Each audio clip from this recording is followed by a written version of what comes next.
मित्रांनो, कमळी या मालिकेच्या आजच्या भागामध्ये आपण पाहत आहोत.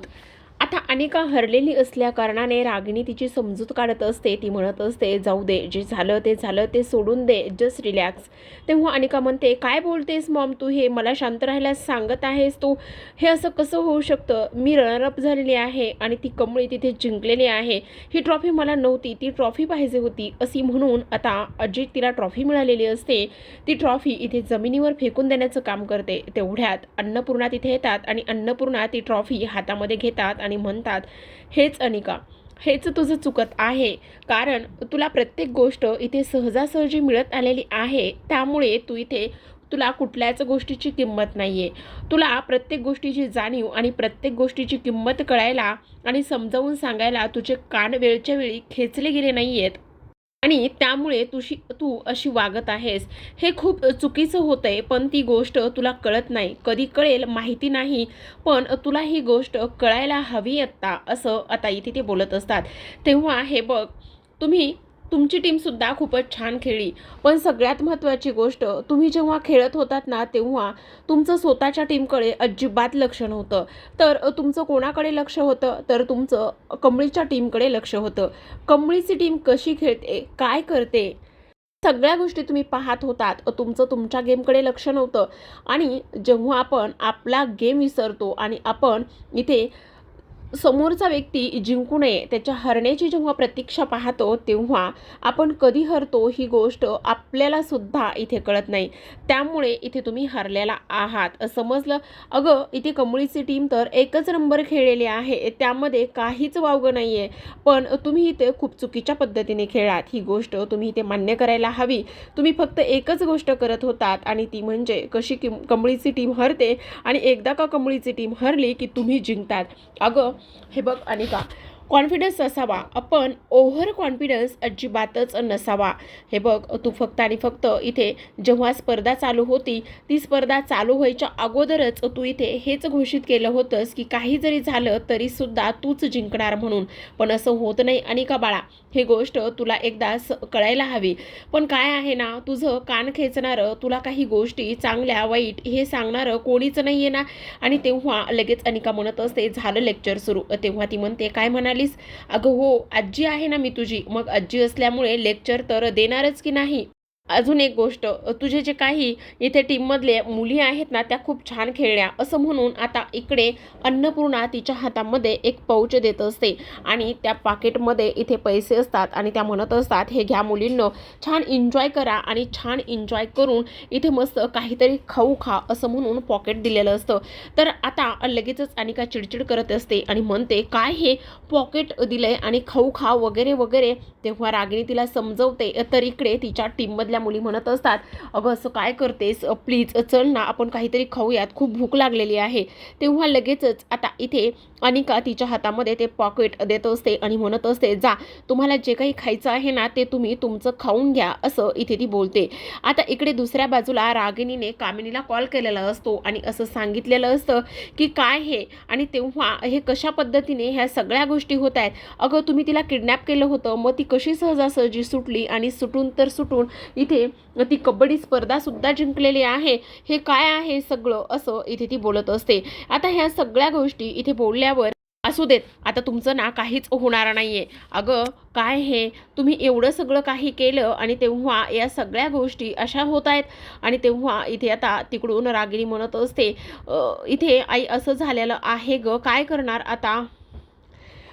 म्हणूनच तिला शांत करण्याचा प्रयत्न ती इथे करत असते. तर आपण इकडे दुसऱ्या बाजूला पाहतो की आता ऋषी कमळीचं खूप कौतुक करत असतो. तो म्हणत असतो, खरंच तुम्ही खूप छान खेळलेला आहात आणि तुमचं अगदी मनापासून अभिनंदन. तेव्हा कमळी म्हणते, खरं सांगू ऋषी सर, हे सगळं तुमच्यामुळे झालेलं आहे.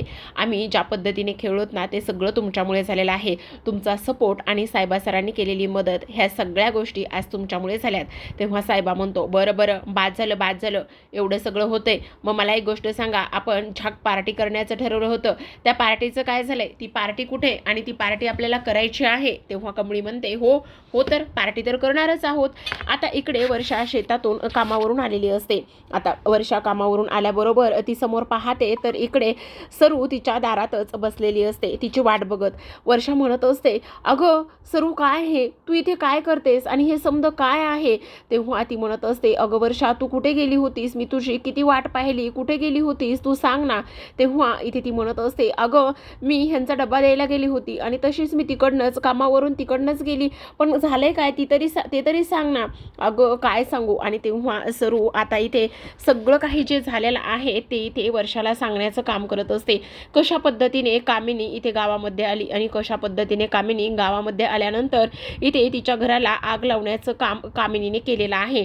आणि तेव्हा इथे तिला माझी इथे भनक लागली किंवा मी इथेच राहते आणि इथे ती कमळीच्या आईचा शोध घेत आहे, असं म्हणूनच आता इकडे वर्षा, मी काय करू ग, मला कळत नाही, असं म्हणूनच आता ती रडायला लागलेली असते. तेव्हा वर्षा म्हणत असते, हे बघ सरू, तू रडू नकोस, प्लीज शांत हो ना, तू नको काळजी करूस, मी आलेली आहे ना, आता सगळं काही व्यवस्थित होईल. त्यावरच ती म्हणत असते, काय व्यवस्थित होणार आहे? मला तर खूपच जास्त भीती वाटते, काय करावं काय नाही ह्या गोष्टी मला अजिबात कळत नाही, काय करू ग? असं म्हटल्यानंतर आता वर्षाच्या लगेचच सरू गळ्यात पडते, दोघी एकमेकींच्या गळ्यात पडतात आणि सरू खूपच रडायला लागलेली असते. ती तिला समजावण्याचं काम करत असते. तर आपण पाहतो की आता अन्नपूर्णा अनिकाला समज देतच इकडे कमळीकडे आलेले असतात आणि कमळीकडे आल्याबरोबर तिचं सुद्धा भरभरून कौतुक करतात. म्हणत असतात, खरं सांगू का कमळी, खरंच खूप कमाल खेळलीस बघ तू. आज तुझं जेवढं कौतुक करावं तेवढं कमीच आहे बघ. आज तू खूप छान खेळलेली आहेस आणि इथे मला खात्री होती की तू नक्कीच जिंकशील म्हणून, आणि असंच खेळायचं. तेव्हा आता कमळी लगेचच पाया पडत असते तर निंगीसुद्धा पाया पडते आणि म्हणत असते, खरंच अगं अगं असू दे, काय हे कुठे पण पाया पडायला लागतेस? आयो आजी, असं काय करताय? तुमचा थोरा मोठ्यांचा आशीर्वाद खूप मोलाचा आहे आमच्यासाठी. तेव्हा आता लगेचच अन्नपूर्णा इथे तिच्यासाठी सुद्धा एक पॉकेट देत असते आणि म्हणत असते, आज खूप छान खेळलात ना, त्यामुळे तुमच्याकरिता हे पॉकेट आहे, मस्त खा, एन्जॉय करा आणि छान धमाल कमाल करा. असं म्हणूनच आता कमळी म्हणत असते, नाही आजी, ह्या सगळ्याची काय गरज आहे? अगं गरज कसं नाही, झालं तुझं परत सुरू नेहमीप्रमाणेच, हे नको ते नको वगैरे, असू देत, असं म्हणून तिने ते पॉकेट तिला दिलेलं असतं. आणि तेव्हा साहेबा म्हणत असतो, बरं बरं ठीक आहे, चला मी तुम्हाला बाहेर सोडवण्यासाठी येतो. आता इकडे सरू आणि वर्षाचं बोलणं सुरू असतं. तेव्हा वर्षा म्हणत असते, अगं सरू, एवढं सगळं काही तुझ्या बाबतीत झालेलं आहे, काय हे आणि कशा पद्धतीने ह्या सगळ्या गोष्टी झाल्यात, चल बरं तू आतमध्ये चल पटकन. असं म्हणून वर्षा सरूला आतल्या खोलीमध्ये घेऊन जाते आणि तेव्हा हे बघ, तू 2 घास खाऊन घे. तेव्हा सरू म्हणत असते, नाही नको ग, मला काहीच खायला प्यायला नकोय. अगं असं काय करतेस, 2 घास खाऊन घे ना, तुला बरं वाटेल. तेवढ्यातच आता इकडे कामिनी गावभर प्रत्येक घर ना घर शोधत फिरत असते आणि ती वर्षाच्या घरी येऊन पोहोचलेली असते. दरवाजा वाजवते आणि दरवाजा वाजवून म्हणत असते, कोणी आहे का आतमध्ये? असं म्हणून दार वाजवत असते. तेव्हा लगेचच आता इकडे सरू म्हणत असते, बघ मी म्हटलं होतं ना आत्या, बघ इथंपर्यंत येऊन पोहोचलेले आहेत, आता काय करायचं? आता काय करू ग मी? ती आता बाई इथे आलेली आहे, कुठे लपू? तेव्हाच आता वर्षा म्हणत असते, थांब, तू काळजी करू नकोस, आतल्या खोलीमध्ये जा, मी पाहते, तू नको काळजी करूस. आता खरं तर वर्षासुद्धा खूपच जास्त घाबरलेली असते. खरं पाहायला गेलं तर गावाकडची माणसं अशा शहरी लोकांना खूपच जास्त घाबरतात आणि त्यात ही कामिनी अशी खूपच डेंजर दाखवलेली आहे बाबा. म्हणजे तिच्या साईडचे एक केस पांढरे आहेत आणि त्यामुळे तिचं वागणं, बोलणं आणि त्याचबरोबर तिचं ते राहणं, ह्या सगळ्या गोष्टी खूपच जास्त डेंजरस असतात. आता आपण पाहतो की आता वर्षा तिला आतल्या खोलीमध्ये घेऊन जाते. आतल्या खोलीमध्ये घेऊन गेल्यानंतर बाहेरून कडी घालण्याचं काम करते. आता बाहेरून कडी घालण्याचं काम केल्यावर म्हणत असते, तू काळजी करू नकोस, मी पटकन जाऊन दरवाजा उघडते आणि तू इथेच थांब. आता लगेचच वर्षा बाहेर येते आणि दरवाजा उघडते. आता वर्षाने दरवाजा उघडल्यानंतर ती म्हणत असते, कोण हवंय तुम्हाला?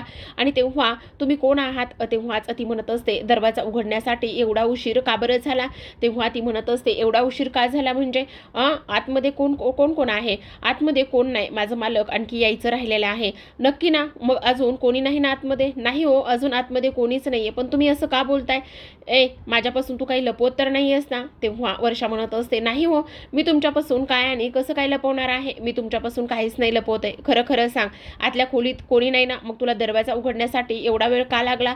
आणि अजून तू आमच्यापासून काही लपवत नाही आहेस ना? तेव्हा ती म्हणते, नाही हो, मी तुमच्यापासून काही नाही लपवत आहे. आणि का काही लपवण? नाही नाही, अजिबातच नाही.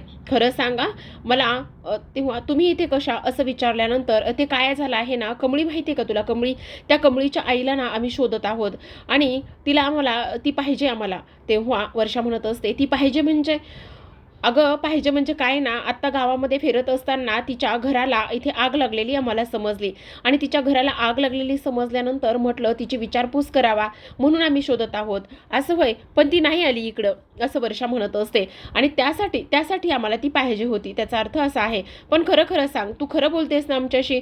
तेव्हा इथे ती म्हणत असते हो तर मी खरं बोलत आहे, पण इकडे मात्र कामिनीला अजिबात विश्वास नसतो. जा रे जाऊन आतमध्ये जाऊन बघू नये. तेव्हा वर्षा म्हणते हे बघा तुम्ही असं अजिबात करू शकत नाही, कोणाच्याही परवानगीशिवाय त्याच्या घरामध्ये अजिबात असं जाऊ शकत नाही. का जाऊ शकत नाही? आम्ही इथे जाऊ शकतो, आम्हाला शोधायचं आहे त्यामुळे आम्ही नक्कीच जाऊ शकतो. आता लगेच जो संजय आहे तो आतमध्ये जायला कामिनी सांगत असते. संजय आतमध्ये जाण्याचा प्रयत्न करतो, पण इकडे लगेचच सरूने हे सगळं काही ऐकलेलं असतं आणि सरूला खूप टेन्शन आलेलं असतं. त्याहीपेक्षा जास्त वर्षाला काळजी वाटत असते. वर्षा म्हणत असते आता काय करायचं, कुठे लपली असेल ही आणि आता नक्कीच ही हिच्या हाताला गावेल. काय करू मला काहीच कळत नाही, ह्याच विचारामध्ये ती असते.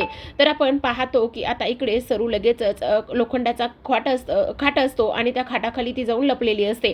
अगदीच मागे सरकलेली असते. हातामधलं जे गाठोडं आहे ते सुद्धा अगदीच तसं असतं. आता संजय बाहेरची खोली आतली खोली इथपर्यंत शोधत आलेला असतो.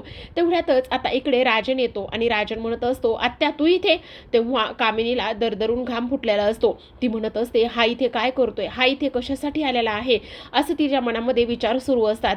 अरे राजन तू इथे कसं काय आणि इकडे कसं काय, असं कामिनी म्हणत असते. तेव्हा राजन म्हणतो अगं काही नाही, मी इकडून जात होतो इथे गेस्ट हाऊसवरती, पण आत्ता मी जात असताना मला तुझी कार इथे बाहेर दिसली आणि तुझी कार मला इथे बाहेर दिसलेली असल्या कारणाने मी म्हटलं की तू इकडे काय करतेस आणि म्हणूनच मी इकडे तुला बघण्यासाठी शोधण्यासाठी इकडे आलेलो आहे. मग मला सांग तू इथे काय करतेस. तेव्हाच आता इकडे कामिनी म्हणत असते अरे ते काय आहे ना, बघ ना किती गावाकडे उकाडा आहे, किती ऊन आहे आणि एवढा गावाकडे उकाडा ऊन असल्या कारणाने मी सुद्धा म्हटलं की आता इकडे थोडंसं जावं आणि त्याचबरोबर इकडे थोडंसं इथे एक घर दिसलं आणि थोडंसं हे घर बरं आहे म्हणून म्हटलं थोडंसं पाणी भेटतंय का बघावं, म्हणूनच मी पाणी पिण्यासाठी इथे आलेली आहे. इकडे राजनला पाठवून दिलेलं असतं आणि तेव्हा कामिनी म्हणत असते देतेस ना पाणी तू मला, असं म्हणून आता राजन गेल्याबरोबर इकडे ती म्हणत असते ए संजय ये लवकर बाहेर, असं म्हटल्यानंतर आता संजय अगदीच तिच्यापर्यंत जाऊन पोहोचलेला असतो. पण संजय जसा खाटाखाली वाकून बघण्याचा प्रयत्न करतो तेव्हा कामिनी पुन्हा जोरात आवाज देत असते ये रे बाहेर. तेव्हा संजय तिच्यापासून बाजूला येतो आणि लगेचच कामिनी म्हणत असते नाही ना आतमध्ये काही, काय गे खरं बोलतेस ना, म्हणजे परत इथे येण्याची गरज नाही ना पडणार. तेव्हा वर्षा म्हणते हो मॅडम मी नाही खोटं बोलत आहे, मी अगदी खरं बोलत आहे तुमच्याशी. नाही इथे कोणीच नाही आहे आणि मी आणि माझा नवरा आम्ही दोघंच इथे राहतो, तुम्हाला काहीतरी चुकीचा माहिती आणि चुकीचा पत्ता मिळालेला आहे, असं म्हणून कामिनी आणि संजय तिच्या माणसांना तिथून घेऊन निघून जातात. तर आता वर्षा लगेचच आतमध्ये येते, दाराला कडी लावून घेत असते आणि तेव्हा सरू बाहेर येते. सरू बाहेर आल्याबरोबरच आता रडायला लागलेली असते. ती म्हणत असते बघ ग वर्षे. तेव्हा वर्षा म्हणते मी त्या मॅडम आणि कामिनी आत्या एकच आहेत ना, त्या आल्या होत्या बघ. तेव्हा सरू म्हणते हो ग मी समद काही ऐकलेलं आहे, म्हणजे ती बया मला गावभर शोधण्याचं काम करते, मला आता खूप भीती वाटते, मला खूप घाबरल्यासारखं होतंय ग.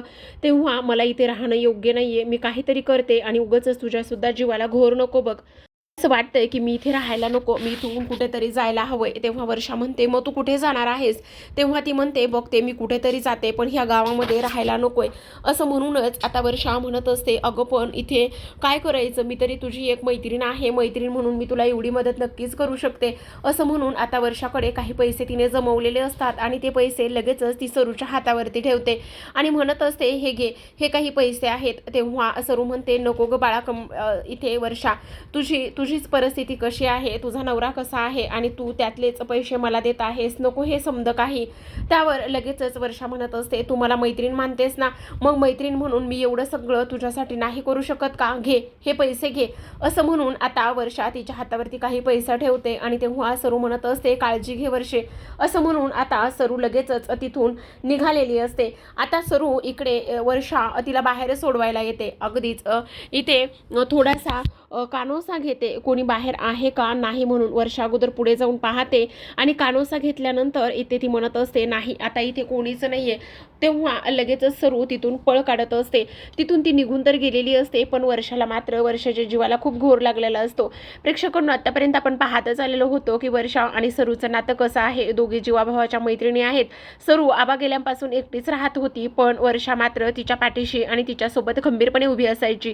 तर इकडे आता बंड्या गावातच असतो आणि तेव्हा त्यांना कंबळीचा एका अननोन नंबरवरून फोन आलेला असतो.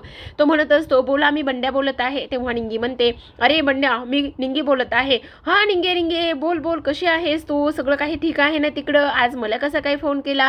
तेव्हा निंगी म्हणत असते, अरे तू कसा आहेस, तू बरा आहेस ना, तुला माझी आठवण येते की नाही. तेव्हा तो म्हणतो, अगं मी बरा आहे, माझी आठवण येते. आणि काय रे, घराची राखण वगैरे करतोयस की नाही.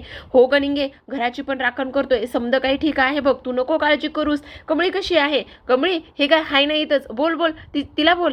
तेव्हा कमळी लगेचच म्हणत असते, अरे बंड्या तुला एक गोष्ट सांगू का, आज आम्ही आंतर महाविद्यालय एक कबड्डीची खूप मोठी स्पर्धा झाली आणि त्या स्पर्धेमध्ये आम्ही भाग घेतला होता. त्या स्पर्धेमधून आमचा पहिला नंबर आलेला आहे असं कमळी सांगत असते. ह्या गोष्टी सांगितल्याबरोबर आता लगेचच बंड्या म्हणत असतो, वा वा वा वा वा, बघा आता गावामध्ये कशी लाइटिंग करतोय सगळी आणि चांगलेच फटाके उडवतोय बघा, असं म्हणून. अरे पण बंड्या एक गोष्ट सांगू का, खूप दिवस झालं रे आई आणि आबासनी बोललेच नाही, मला ना त्यांच्याशी जरा बोलायचं होतं, देतो का जरा त्यांना फोन, जाणार आहे घरी चालत चालत बोलत बोलत.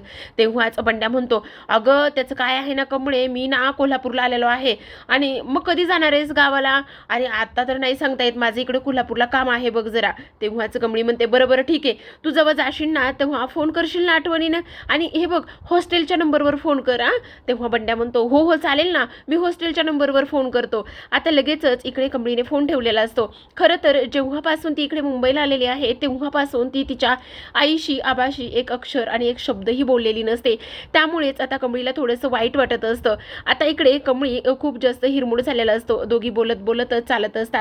बघ ना गं, काय करायचं मला तर काहीच कळत नाही. जेव्हापासून आपण इकडे मुंबईला आलोय ना तेव्हापासून माझं आबांशी आणि आईशी काहीच बोलणं झालेलं नाहीये. तेवढ्यातच साहेबा तिथे बसलेला असतो आणि ह्या दोघी निराश होऊन चाललेल्या असतात. साहेबा ह्या दोघींचा चेहरा पाहतो आणि म्हणत असतो, अय पैलवान, का काय झालेलं आहे, असं तोंड का पाडले तर. अरे आज तुम्ही एवढी मोठी कबड्डीची स्पर्धा जिंकलाय आणि अशी तोंड पाडून चाललाय का, काय झालेलं आहे पैलवान. तेव्हाच आता इकडे निंगी म्हणत असते, त्याचं काय झालं ना, आत्ता आम्ही गावाकडे फोन केला होता, पण खूप दिवस झालं कमळीला तिच्या आई आणि आबांशी बोलायचंय, पण बोलणंच होत नाही बघा, त्यामुळेच असं झालेलं आहे. अरे एवढंच ना, तुम्हाला सांगू का. तेव्हाच आता इकडे साहेबाच्या डोळ्यामध्ये थोडंसं पाणी आलेलं असतं. कमळी म्हणते, साहेबा सर काय झालेलं आहे, तुमच्या डोळ्यामध्ये पाणी का बरं. तेव्हा साहेबा म्हणतो, काय आहे ना, मी सुद्धा तुमच्याच वयाचा होतो आणि मी सुद्धा तुमचा वयाचा असतानाच गाव सोडलं होतं आणि ह्या मुंबई शहरामध्ये मोठं सपान घेऊन आलं होतं. मुंबई शहरात आलो, शिकायचं होतं, शिकून स्वतःच्या पायावर उभं राहायचं होतं, 2 पैसे कमवायचे होते, पण त्या सगळा काळ माझ्यासाठी काही एवढा सोपा नव्हता बरं का. तुम्हाला सांगतो, जेव्हा मी तुमच्या वयाचा होतो आणि जेव्हा पहिल्यांदा इथे मुंबईत आलो ना तेव्हा मला माझ्या आईवडिलांची खूप आठवण यायची. मला वाटायचं मी माझ्या आईसनी बोलावं, फोन लावावा. मग मी एक वार ठरवला होता आणि तेव्हा कुठे हो तेवढे गावाकडे फोन होते. गावामध्ये एकाच कोणाच्या तरी घरी फोन असायचा आणि मग एक वार ठरलेला असायचा, टायमिंग ठरलेलं असायचं, पैसे पण नव्हते, 1 रुपया कॉईन टाकायचा आणि ते बोलायचं. मग तसंच मी एक शुक्रवार ठेवला होता आणि त्या शुक्रवारी मी दर शुक्रवारी फोन करायला लागलो. पण काय व्हायचं, कधी आईची बोलणं व्हायचं तर कधी नाही व्हायचं, असेच दिवस जात राहिले. मग 8 दिवसाचा फोन 15 दिवसावर येऊन पोहोचला, 15 दिवसाचा फोन महिन्यावर येऊन पोहोचला. मग तेव्हा कधी कधी तर माझं फारसं बोलणं सुद्धा नाही व्हायचं. तेव्हा कमळी म्हणायची, मग काय करायचा तुम्ही. तेव्हा आता साहेबा म्हणायला लागला की तेव्हा मग मी काय करायचो, माझ्या आईचा माझ्याकडे एक फोटो होता, मग मी तो फोटो हातामध्ये घ्यायचो आणि तासन तास त्या फोटोकडेच आईची आठवण काढत बघत बसायचो, बोलत बसायचो. पण तुम्हाला सांगू का, सपान पूर्ण करणं एवढं सोपं नाही. मनावर दगड, काळजावर दगड, हे सगळं ठेवून सपान पूर्ण करावं लागतं आणि अगदी माझं सुद्धा तसंच झालेलं आहे बघा.